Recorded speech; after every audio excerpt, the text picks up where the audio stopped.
ఇల్లేరా, ఇదిగో మీ అమ్మ. గుర్తుపట్లా? ఏం జోక్? 2 minutes త్వరగా టిఫిన్ అయిపోతుంది. అమ్మా ఈరోజు హాస్పిటల్కి నేను కొంచెం లేట్గా వస్తాను. తమ్ముడు ఏమైనా కొట్టాడంట. నాన్న కొంచెం సీరియస్గా ఉన్నారు. వీడికి ఎన్నిసార్లు చెప్పినా వెంట కదా, తాగడం గొడవలు పెట్టుకోవడం అదే పని అయిపోయిందిరా వీడికి. అదే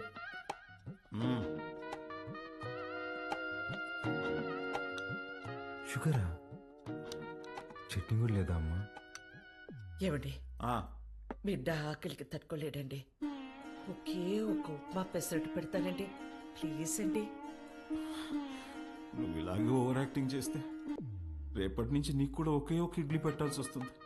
అర్థం చేసుకో ప్లీజ్. చా ఆప్ నాన్న, రాను రాను మరి సాడీస్ లో బిహేవ్ చేస్తున్నావు. ఇప్పుడు నేనేం చేయాలి? ఉద్యోగం చేయాలి. దానికంటే ముందు బయటకి టిఫిన్ చేయాలి.